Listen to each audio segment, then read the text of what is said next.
Gen Z is set to overtake the boomers in the workforce this year, and they're already changing the landscape of work. The future of work is going to be totally different, and Gen Z is going to be shaping that future. Let's talk about exactly how coming up.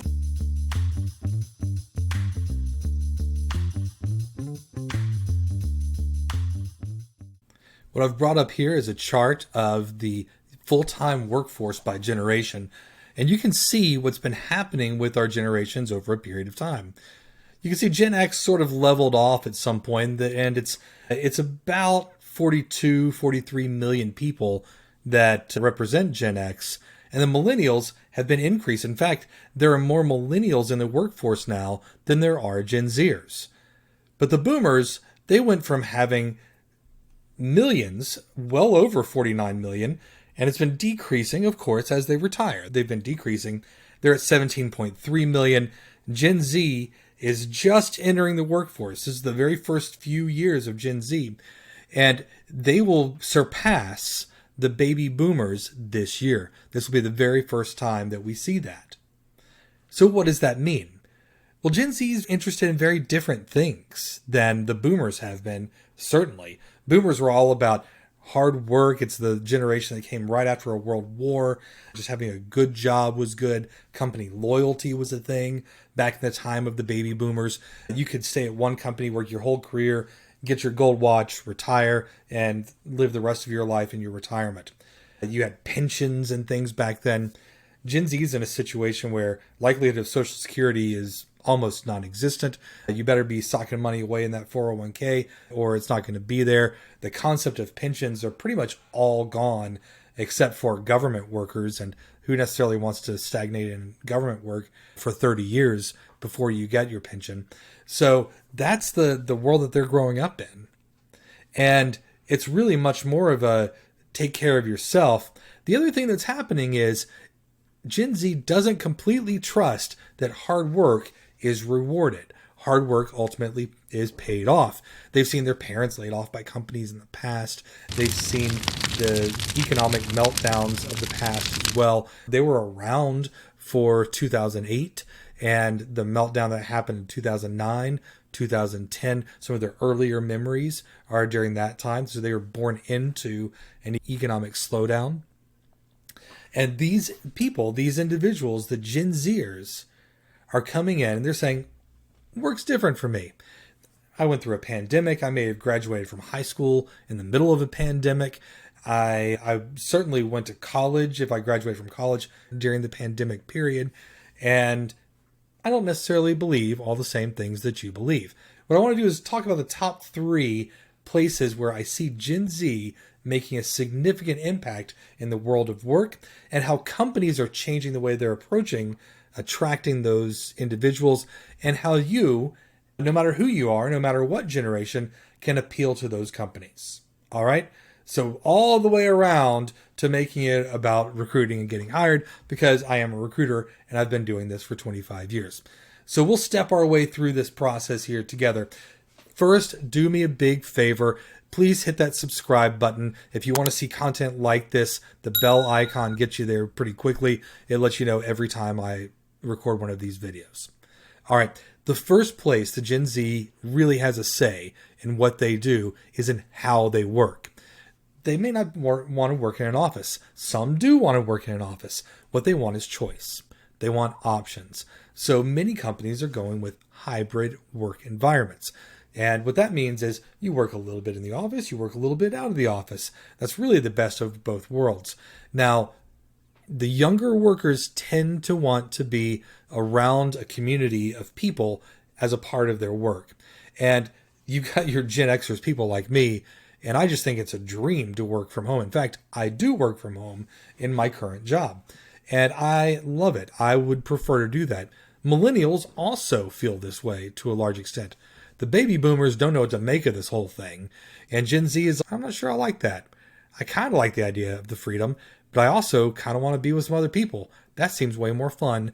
And I think that's important. I think especially in the early part of your career, it's important to be around people and be able to interact with people in order to accelerate your growth. A hybrid is really a good deal. Hybrid's a great deal for Gen Z. I think choice is the big deal. They want options in how they work. And some of this, like, I'm the boss, you work the way I tell you to, just doesn't fly. They're going to say, reject, we're going to go somewhere else. And they're also, number two, they don't feel a lot of pressure about being successful in work. They're starting to define success differently. That's what is really interesting with this group. They're saying, you know what success is? Success is having enough time to spend with my friends. What a healthy, balanced approach that is, right? Isn't that better? Success is being able to spend time with my friends. Success is being able to have a family. Success is being able to do all the things that I want to do. I work so that I can pay for the adventures that I want to have on vacations and other trips. That is really what they're going for. So how are companies changing? They're offering more time off. They're offering sabbaticals. I'm seeing more companies with sabbaticals at the 5-year, the 10-year mark in order to encourage people to stay in one company for longer. They're changing the way that they look at work to add some of these perks that people ultimately want and help them achieve success the way that they define success. But working and grinding it out, putting in the extra effort and looking at every place where you can add value, that's being countered by this concept of things like lazy girl jobs are less about being lazy and more about being content with just doing the same lame job for a long time. And you know what's funny? That's a lot like the boomers. Okay, boomer, you probably were right. Boomers, they had factory jobs. The boomers had jobs where, hey, I'm just going to go to my job, tighten this one bolt on this assembly line, and do that for 30 years and get my gold watch and retire. And what Gen Z is starting to say is, for some of them, that's okay. I'm good with that. I'm good with coming to work, not having to put in any extra effort, doing my job, and going home, seeing my friends, planning a big vacation, saving up for my vacation. They're very good about these things. It's a lot of old sensibilities that are coming back to this generation. It's so funny that they can't see that. Maybe Gen Z and this whole okay boomer thing, maybe that's such a thing because there's so much alike. You know how you don't like people who are too much like you? They're starting to become very similar in the way that they work together and the way that they think about the world of work. So I admire this about Gen Z. In fact, we've talked about two things that I admire about Gen Z. They've taken control of how they work, and they've taken control of how they define success. I don't know anybody else doing that. That's pretty awesome. Let's let them do that. Finally, number 3, they're much more interested in social concerns. So they want to make a difference. They want to make an impact. They want to change the world in some way. And what that means is environmental, social, governance. They want to do something that's impacting the world and having a positive legacy behind them. It's actually part of how they define success. They define success socially, which is very interesting. That is also changing in the very nature and the fabric of the way that we as Americans have historically done this. Americans have been very capitalistic, and you kind of look out for yourself, and it's moving to a pride in the community, and you do things in order to serve the community.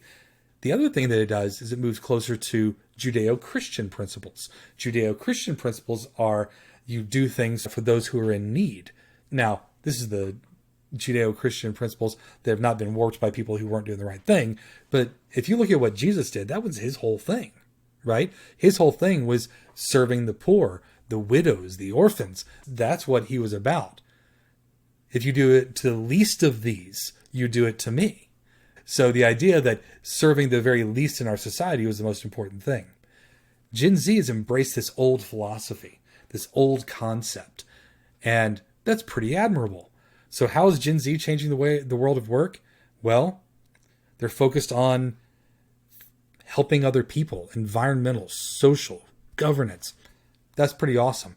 They're redefining success completely. They're mandating how they work, which none of us have ever had the choice to do before. And that's awesome. So more power to you, Gen Z. You're bringing some good changes.